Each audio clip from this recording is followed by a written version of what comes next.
Hey, everybody. Welcome back to Publishing Disrupted. I'm editor Mick Silva. And I'm literary agent and indie publisher David Morris. And yes, I always put you on the spot like that. I feel like I should introduce you. The illustrious David Morris, publisher and literary agent of Hyponymous Literary. And purveyor of talent and amazing books. And the crafty salubrious Mick Silva. I don't even know what that word means. I like it. There's good sibilance happening.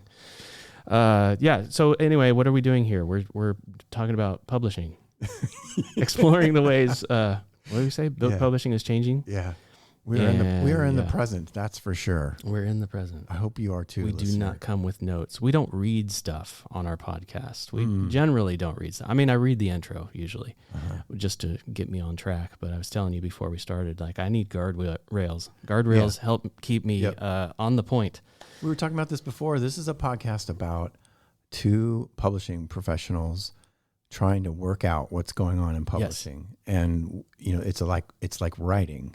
Sometimes you write what you know, but you also write what you want to know. Mm-hmm. Exactly. And that's what we're doing. You're looking for something about publishing, about our jobs, about writing in general. Yeah. Yeah. You're digging into something.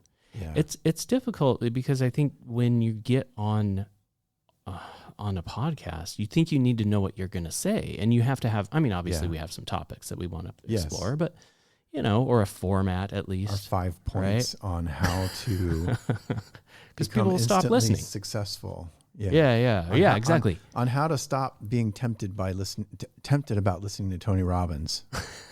Here's our 5 points on stop worrying about Tony Robbins. Yes, don't even listen to the guy. Honestly, to so much of his stuff at one point in my life. Yeah, it's like it gets in you. Yeah. And it's the productivity mindset. I think it's part of my deconstruction. Right. It's like it's a knee-jerk reaction I think we all have. Right. That is, we have to have a takeaway. We have to have the 5 points. What's the point? Yeah. What's the, felt need? I mean, you can't even evaluate a book proposal without going, okay, I got to have a big enough felt need or I can't sell this. And that's true. Yeah. But increasingly, I guess I want books that don't do anything. I just want them to be a good read. Yeah. So that's what this podcast is. Yeah, it's like Seinfeld. I've been watching a lot of Seinfeld lately. Oh, and there's this horrible news about the Rob Reiner. Rob Reiner, right. And I didn't even know so much that's come out. So if there's something good there, I think a lot of us are learning about what a gem of a human being this person was. Mm-hmm. But he was... Castle Rock was his production company, which produced Seinfeld. Yeah. And I forgot where I was going with that. Well, it was something that they do on Seinfeld that you reminded me of. Seinfeld almost felt like about nothing. It wasn't written. It almost like it was not written. Or they're writing it as they go. Yeah, right. And it was a show about nothing. And you just said, I want to read books that don't do anything. Yeah. But tell a great story. Yeah. Yeah, that's brilliant. Or just kind of like circle. Remember, Pilgrim at Tinker Creek. That is my classic. Like, what is a book that doesn't do anything? Yeah. But clearly it's doing something. There's subterfuge. There's artfulness there.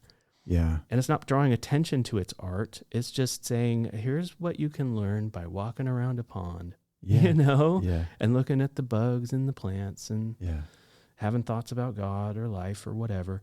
But anyway, like this podcast to me is kind of like that. It's like books still matter. And how do they matter? Well, they matter more than just what the internet does, which is bring us a bunch of garbage to have to filter through. Like books are an experience, man. Yeah. I want a book to take me somewhere. Unsorted information. Maybe it's not garbage, but it's unsorted information. Okay. Increasingly, I'm feeling like AI is turning the internet into garbage. There is garbage out there. And like that we're going to have to contend with this. Like, I don't know about your kids. You have 2 girls. I have two daughters as well. Yeah. They're out of the teen years and starting to have these like amazing thoughts and independent of us. And we're loving it, Sherry and I, just that they have these ideas about the world and the culture in which we live. And they're definitely, they're not Luddite, but they're leaning that way. They don't want the new phones. They don't want the updates. They don't like AI. They don't even want to use it. Mm-hmm. And increasingly they want in-person as opposed to online or digital life. They want to go back to analog. Right. And I feel that strongly myself. Right. Although I live in sort of what I call the real world, which involves digital media and platforms and such. Yeah. But like, I think maybe that's where some books can exist in this almost pre-internet space. Yeah. Where you don't necessarily have to contend with, should this give us a takeaway? What's the perceived value of this book? Well, maybe it's an experience, listening to someone's voice that you just really enjoy. Yep. Is that not valuable?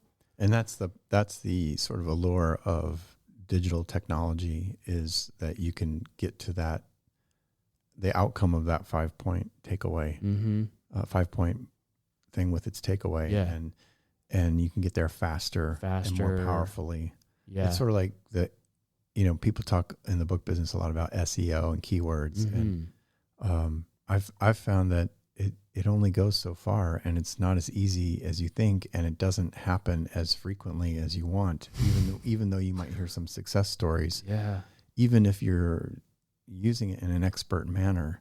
Yeah. I don't get them so much, but right now I still get them. But these pitches from anonymous people who figure out my email somehow, saying we can improve the SEO on your website. Right. Sure. And we all get those. Yeah. That should just tell you that there's something not real here. Mm-hmm. It's not actually working, but there's an allure that it might work. Maybe they've made it work for someone else. Yeah. Yeah. And like in self-publishing, indie publishing, there's always this talk about your metadata and getting the right keywords in there. And yeah, those things, you should do them. Yeah. But the magical thinking is where we go wrong. Yes. Yes. And past performance is no guarantee of future results. And letting that magical thinking replace our passion for the content. Yeah. There you go. Yeah. And selling the content. This was so demoralizing to me as an acquisitions person, that you can't lead with content in the discussion when you're talking about acquiring a book. If you lead with content, you'll be laughed out of the room. That's how I was taught. But you're talking about a specific kind of room that has is true. Other publishing. We're trying to make a business decision here, sir, and we're not talking about the content of the book right now. We're talking about the platform of the author, and I get that absolutely. I get that. And I had to learn that, and it still has to be beaten out of me sometimes. But I guess we should all agree that we don't know how to push the button to say this book is the best one everyone will buy. We don't have that button. Yeah. And even when someone comes to you with the SEO, magic, you kind of have to look at them askance a little bit and at least do your duty to say, look, the content is ultimately what matters the most for this book to sell. Yeah. And if people like it, they'll buy it. And if they end the book going, I don't like this, it didn't work for me, even though the person was, really respected and had all the right bells and whistles with his SEO and stuff, it didn't matter. That book didn't sell. Right? Yeah. I've seen so many celebrity books just fall flat. Right. Even recently. I mean, I don't want to name names, but that's no guarantee of good sales right now. Yeah. And I would argue it's never been. Yeah.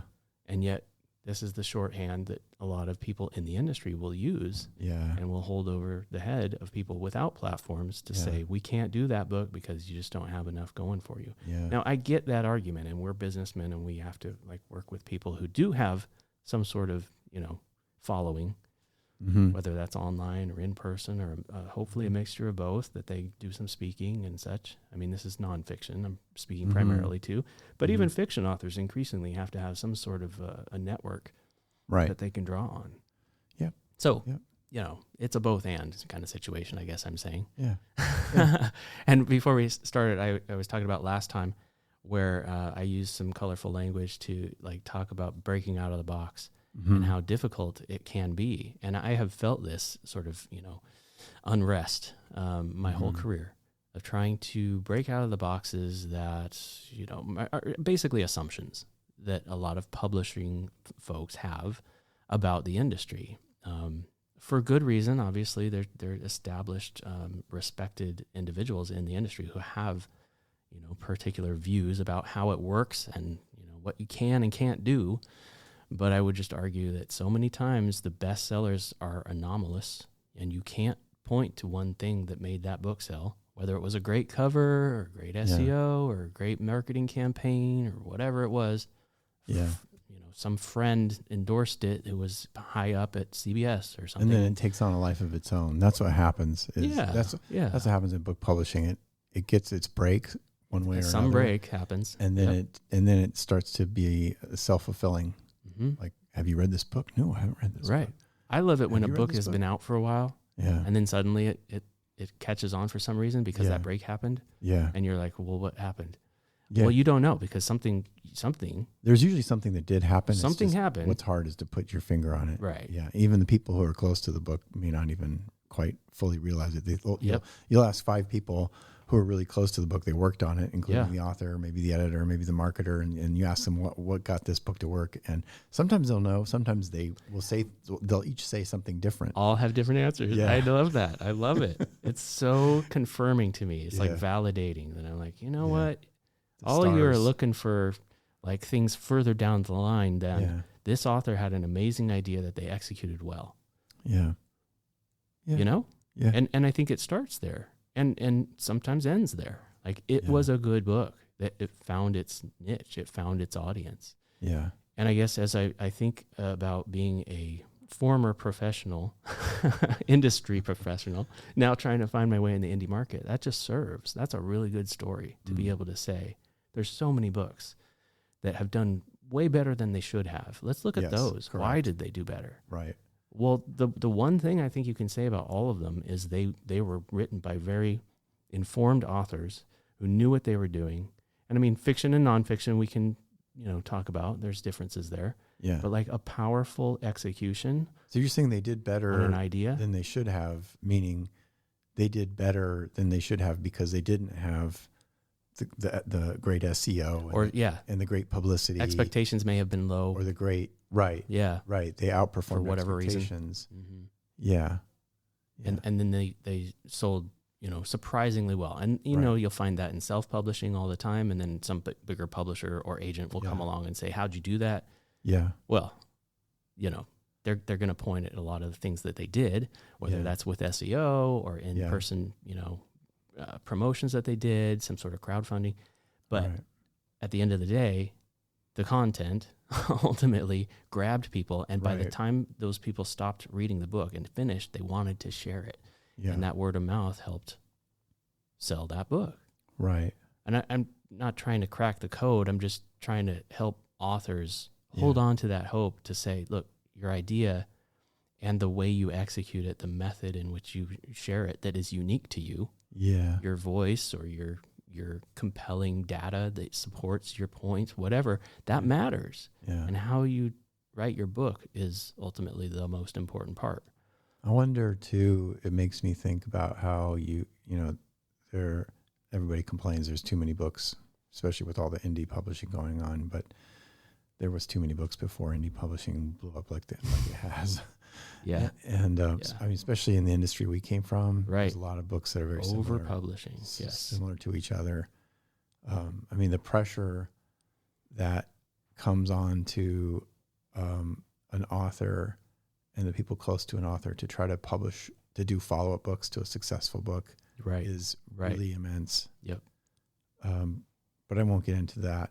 Well, we know there's merits there. There's not merits there. Everybody's rushing for the gold rush. I do wonder if, there's like too many books where they're not really saying something. The contribution isn't really that potent. Mm-hmm.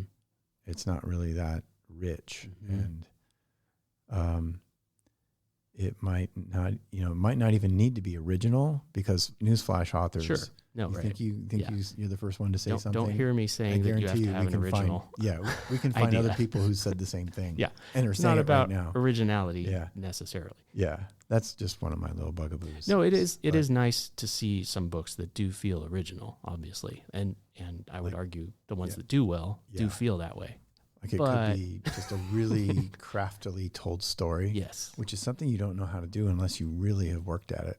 Right. You can't it's not just like this is your, if you, it could be your debut book, but if you've not actually really good. Practiced that skill, in other ways, then it's, but it could also be an idea that really is fresh in the way that it's presented. I tend to think too that, a lot of our frustration comes from the fact that they're just really, you talked about analog and wanting to more authenticity. I think that we're cut off from that. I think we can't imagine, it's been such a time of change that we've lost who we are once again, especially in the United States.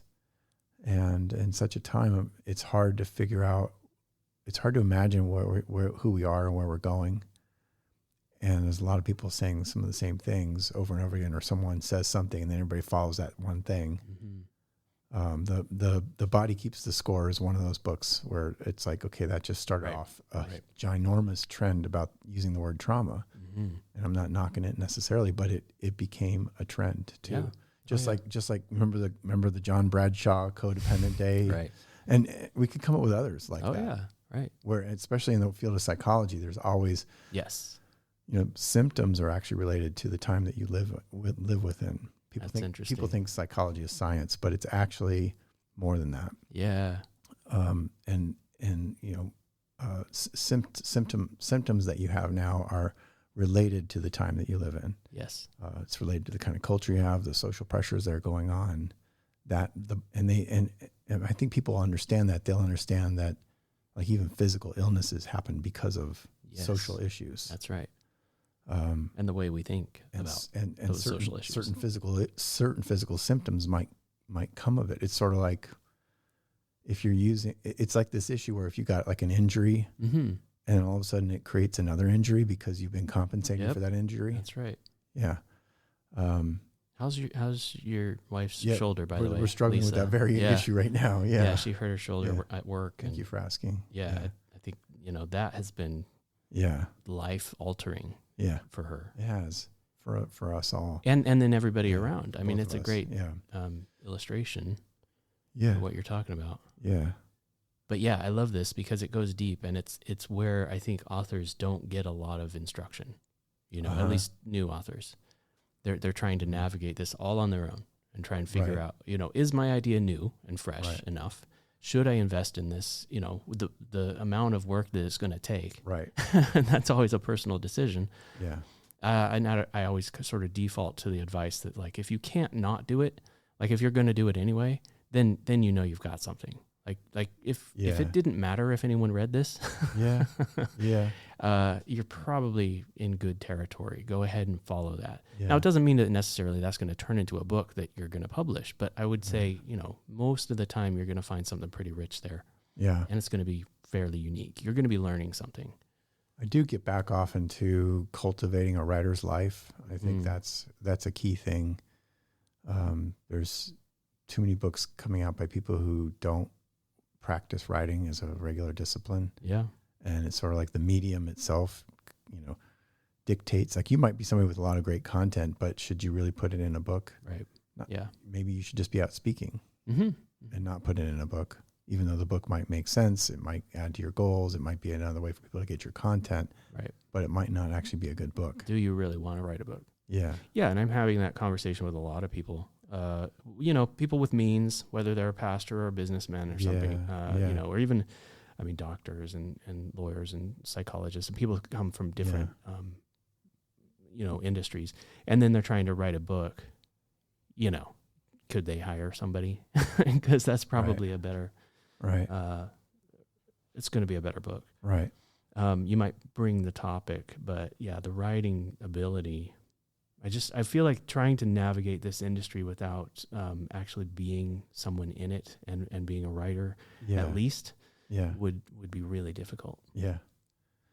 I don't know if we're bouncing around a lot here or not, but maybe the reader can judge or the listener can judge. But one of the things that has come out of the Rob Reiner, the reaction to the tragic circumstances of Rob Reiner and his wife, Michelle, I think, their death, their murder, is just hearing about how, the sort of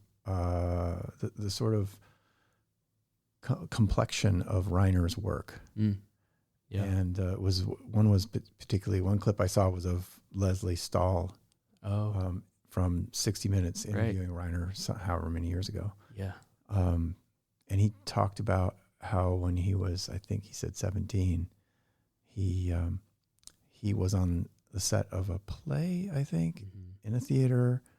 Wasn't there as an actor, but as more of a construction crew. Okay. Yep. Set crew person. Yeah. And I'm not going to remember the name of the play, so apologies. I can go look it up later if someone's interested. But what I remember about what he was saying was that it was what he saw in that play was both humor and what's the right word? And the human experience. That's great. Humor and tension. I read an article in the New York Times about by Stephen King, who it was just this morning. He wrote about Reiner's treatment of his short story, I think it was, that turned into the movie Stand By Me. Oh yeah. And Stephen King even said something similar. It was the tension between funny and suspense. Yeah, good. Those were his phrases. Interesting. His words. And I think that when we're approaching our book writing, whether it's fiction or nonfiction, do we have some kind of idea about that? Yeah. What is the experience of the writing? Because a book isn't just like a list of things. Exactly. A book is a story, even if it's a nonfiction book that's about nonfiction things. It's still a story. Right. And what kind of experience, what kind of feeling does that story give you when you're reading it? And when we talk about tone, that's often, what you're talking about. Right. What's the tone of the read? I think of, so many books. Yeah. I mean, nonfiction is a great example too, because you can see how they did it is as much as like what they're talking about. Malcolm Gladwell's a great example. Yeah. But I even have an example of, one of the things on one of my daughter's Christmas lists is a book about how to take care of her car. She's young, doesn't, only a few years into owning her own car or less than that. Yeah. And my wife found a book out there. I think it was a used book actually. And, from 2014. Oh, wow. And I'm not gonna remember the title, but while I was browsing, I was looking at it yesterday evening. And what struck me was just how fun the book was. Yeah. It makes you want to read it. It was just fun. It had like these cool lists. Yeah. There was graphics, which is nice. Right. Not always doable, but there was some good, it was well designed. Yes. It started off with like, myths about cars, like you should get gas in the morning because it's denser and you get more for your money. And that's a myth. Yeah. That's an older one. You shouldn't run your air conditioning because it decreases your gas mileage. And that's like mostly a myth. That's mostly a myth. Anymore with engines the way they are. Yeah. And if you put your windows down, you actually cause more drag on the car. It's not as aerodynamic. But it was just fun the way that's cool. It was fun the way that it was structured. Yeah. And it wasn't about teaching my daughter like how to change the oil. It actually didn't even have, I don't think it had a lot of actual real how-to stuff. It was more how to care and what are the different components of a car and how to care for them. Yeah, that's good. Which probably will equip her to better understand, how to do preventative care. Right. Sounds like we're talking about humans. No, but and how to like maybe deal with mechanics when she does need one. It was a great experience. Yeah. Just looking at this book was a great experience. It's like bringing the human element to car care. And I thought that was like way more crafty than probably most expert car mechanics could ever write a book. Oh, right. Yeah. You'd start with a list or something. Right. Yeah. There's a lot of experts out there who might know the most about a certain thing, but they're not very good at it. Yeah. Yeah. And maybe there's a place for that book as well. Yeah. Yeah, I would argue, sure. But if you're looking for something that's a little different, or actually you want to deepen your care, right, or like expand on or learn about caring for a car, that's definitely better. There's even a book that came out, or it's coming out. I think came out in November. like it was a dummy's guide or an idiot's guide to faith deconstruction. Oh yeah, you mentioned this. Yeah, and, you might get really crass about that, and you might think that's just okay, faith deconstruction. Well, now it's really it depends. How deep is it going to go? Now it's really that ridiculous of a movement, or you might say, oh no, maybe it really is a movement. And maybe this book is presenting it in a way that's just a lot more fun and interesting to understand, right? Than to have some, person who's like a super expert on all, like me, talk about it. Mm-hmm. Right, right. Well, I like that format though too, specifically because it's not like a memoir or even like maybe an expository like nonfiction. It's more of a guidebook. Like it's presented as such. Yeah. Like here's how to understand faith deconstruction, maybe personally or on a cultural level. Having come out of church, right? What type of faith are you talking about deconstructing from? Maybe there's differences and distinctions there. But getting an overview is what you would hope for from a guidebook like that. Yeah. That's interesting. Yeah. Yeah, it gives me a lot of thoughts about like what books are supposed to do, and it's not something that you can necessarily monetize, and you can't even necessarily say that it's like quantitative. It's more of a qualitative analysis that we're doing. Yeah. And I really appreciate that. I mean, of course, our conversations, that is what you're going to be getting, listeners. If you're looking for a qualitative analysis on anything in the industry, that is what we are here to Qualitative. Qualitative. This is qualitative research. Exactly. Yeah, it's not quantitative. Yeah. Although we do want to include, I mean, you often include a lot of good data, things that you've been hearing from the industry, like sell-through rates and such. I do want to state just some, basic goals or parameters maybe for the new year about the podcast. I hope to dig into some more of like, what is this indie publishing trend thing that's happening? That's like, definitely a movement toward, and I don't know if it's being pushed by younger demographics, like reading more or wanting to get offline, or if it's a combination of things. We could probably dig into that more. There's probably some great articles out there. I just haven't read them. Probably a lot of ex-publishing people. I'm sure Gen X is a big contributor to that. I mean is ex-publishing people who that used to be because publishing. Because of consolidation and so on that's going on. So that's true too. There's a lot of there's a lot of very skilled publishing people who are looking for how do they use their skills? Right. Well, there's been a huge shift in sort of that freelance economy that's coming too. We could put some stuff together on that. But yeah, I do want to talk more about that, like the indie trend. And then like I have no qualms about obviously digging into things that I believe about books and why they still matter. But to actually try to characterize that in a more substantive way and to really talk some about the quantitative measurement of books in the industry, especially in the independent part of the industry.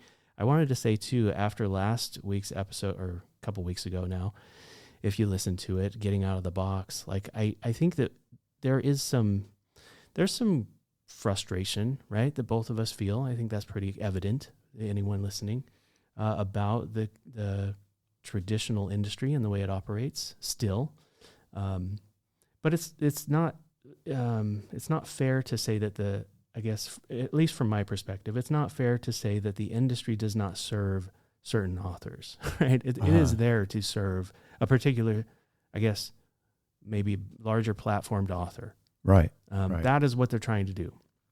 I would just like to say that we're trying to also help people in terms of like being a service to anyone listening, that we want to discuss the challenges for the authors that the industry doesn't serve and the reasons that it doesn't serve, let's say less platformed authors, less people, or the people who are less far along maybe in their development.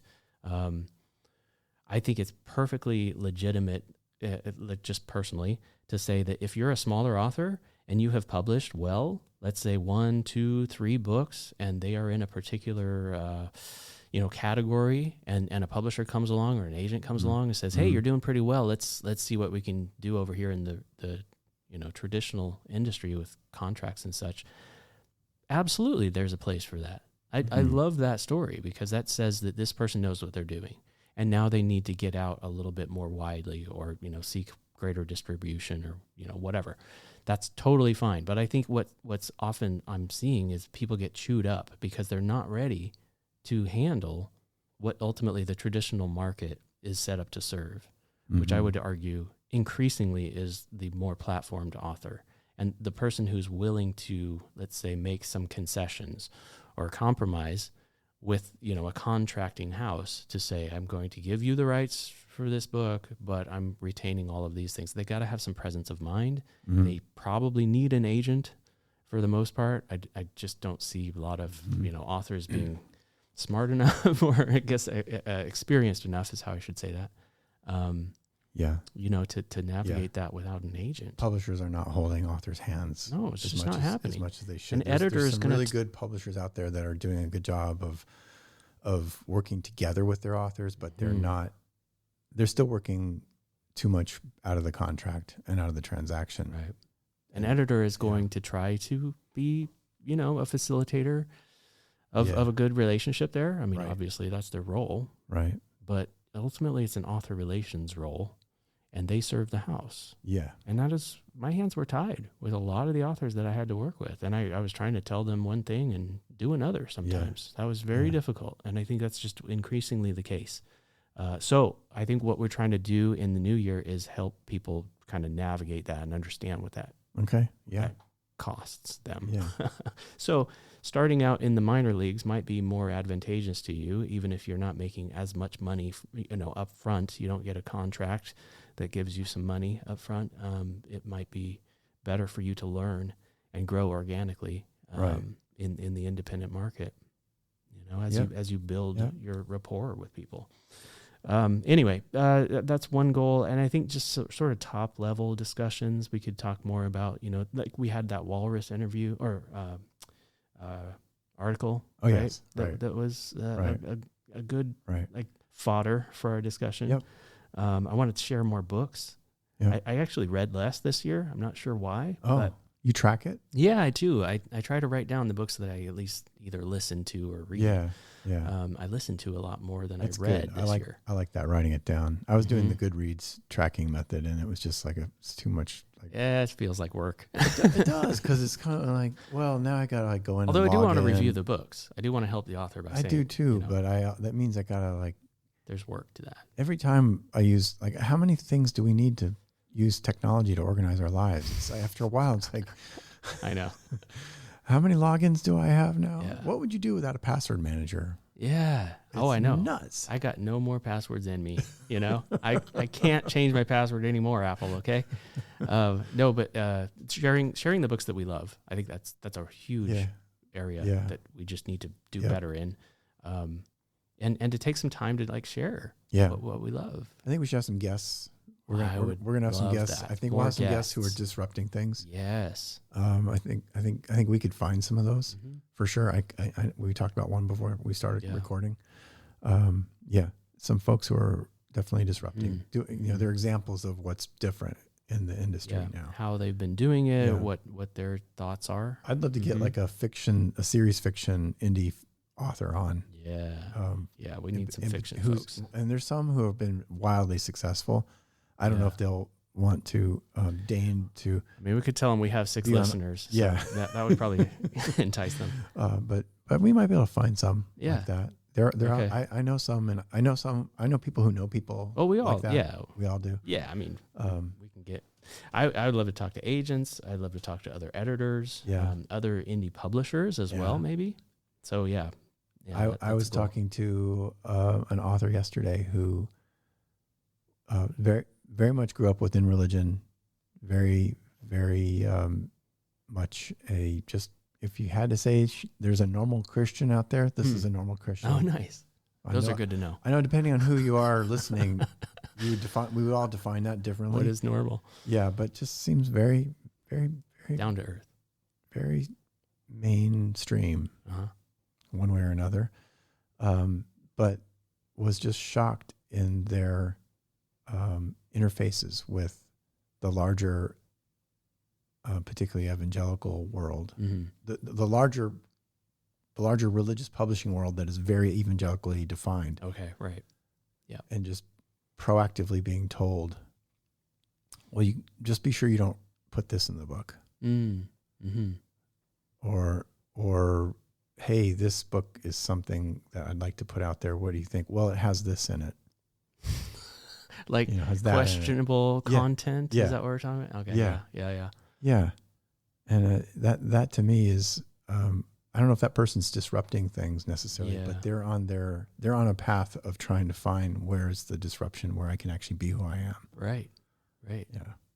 Yeah. No, there's a lot of people there. Yeah. And then getting chewed up a little bit in the process of that, right? Recognizing the reality. Yeah.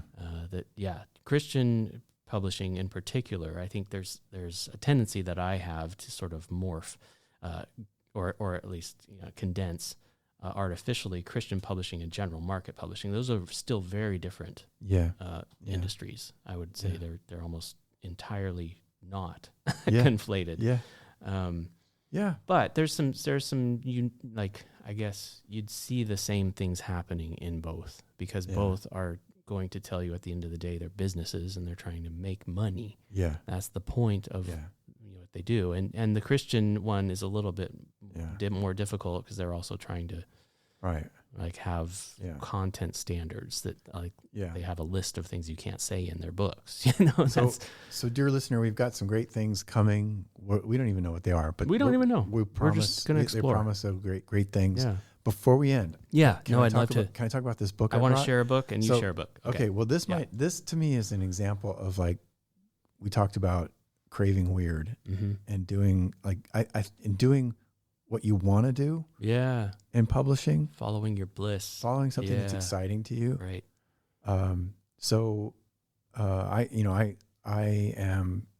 I have a PhD in psychology and religion. It's actually religion and society, but it was with an emphasis on psychology and specifically in psychoanalysis. So I've read a lot of Freud and religion. What Freud said about religion, what Jung said, what Erickson said. Mm-hmm. Within that stream, one of the things I really gravitated to was this theory of loss of common culture that especially Americans struggle with. Yep. Having everybody having emigrated from somewhere else, except for the indigenous populations, of course, and some were forced to emigrate. But this loss of identity and learning how to mourn that loss is part of the work we need to do to find our sacred story. And there's just, there's some authors that just really talk about this in a spot on way. And I'd always heard about this book, but I've never been able to get my hands on it. It's one of those books that when you go looking for it, it's like $300. Wow, by after it's sellers, not very many. By used booksellers who are on Amazon or elsewhere. Yeah. So it's an older book. It's an older book. It's because in the industry, I don't know, used booksellers have gotten really savvy now. When they know there's only a few of these books out there, they put the price up really high. Sure. It's just a practice that goes on, regardless of what the book might be. Sometimes it seems to me. Sure. Regardless of what they even know about the book. So this was written by, this book is called The Inability to Mourn, Principles of Collective Behavior by Alexander and Margaret Mitscherlich. Two German authors. They wrote it in the early 70s.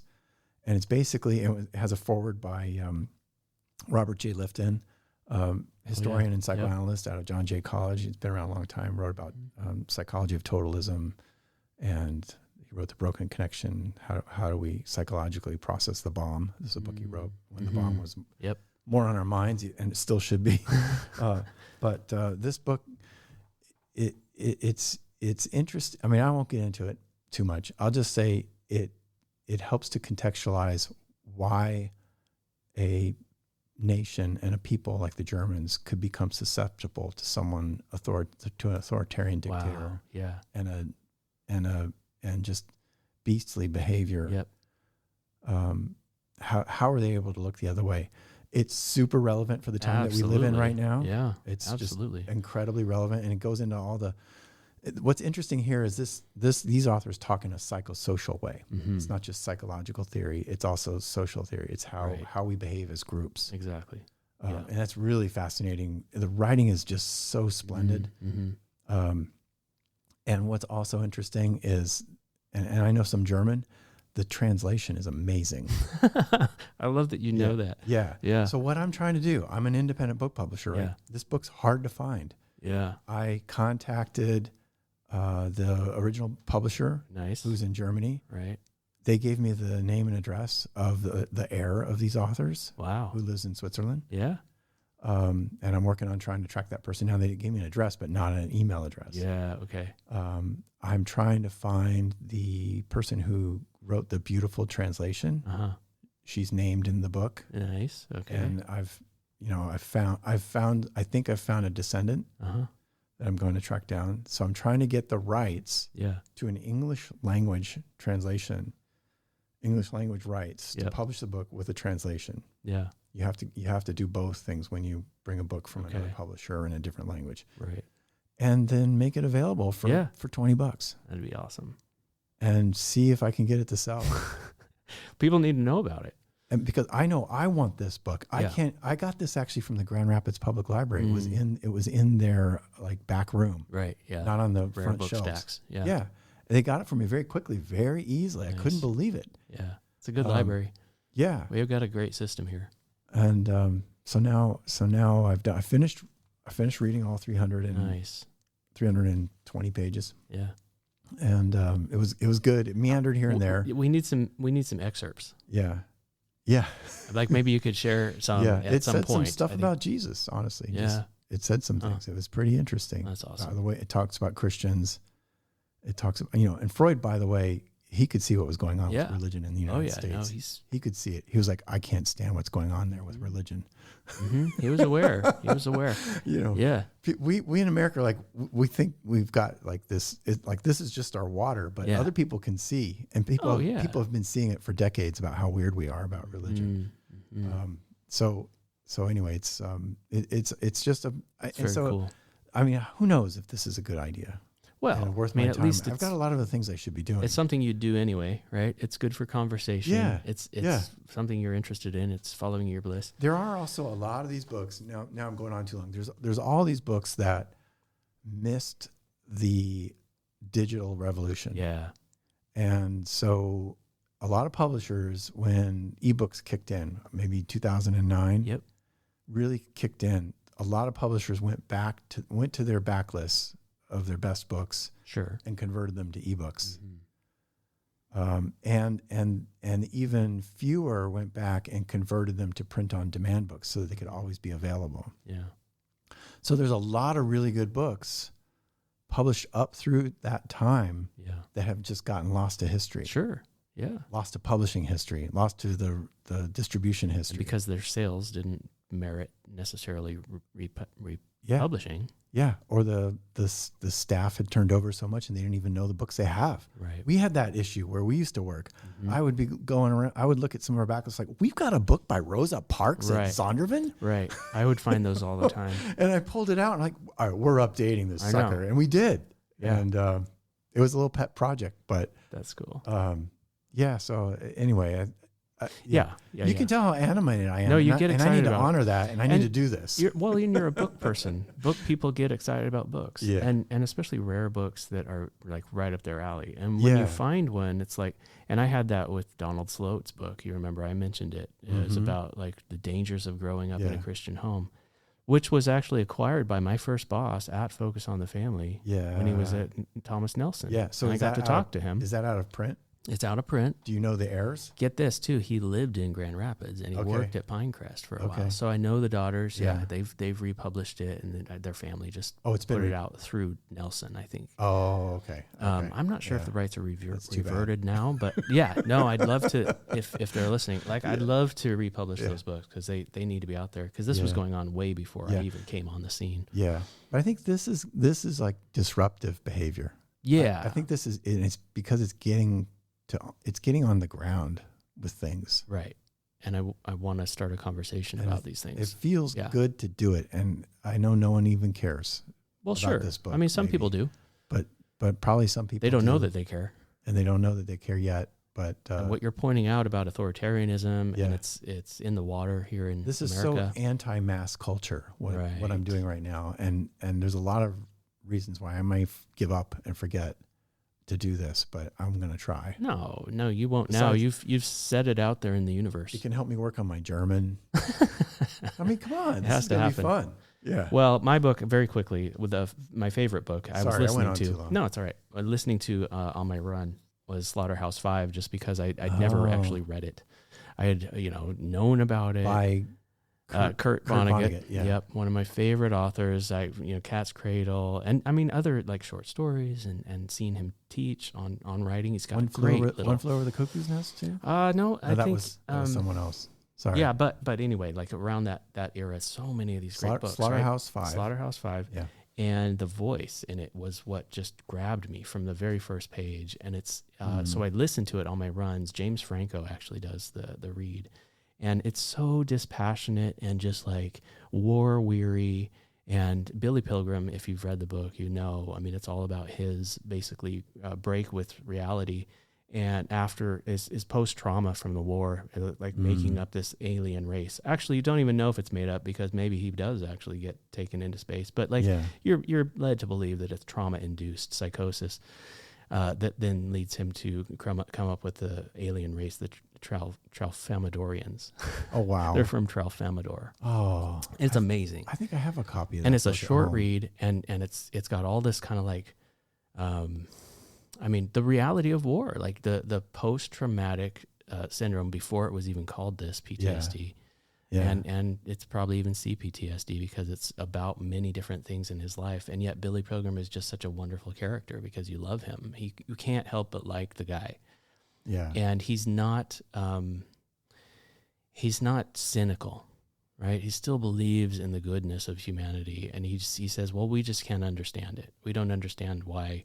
that beyond death, the Tralfamadorians understand this, but we don't. Yeah. Beyond death, there is another world, and we're just waiting to get there. And if we could just have their perspective, we would understand that really none of this stuff matters. Yes. And we can all sort of transcend this together and find our unity again, right? It's just such a wonderful read. Yeah. And you don't hear that about Slaughterhouse-5. What you hear is like, it's this...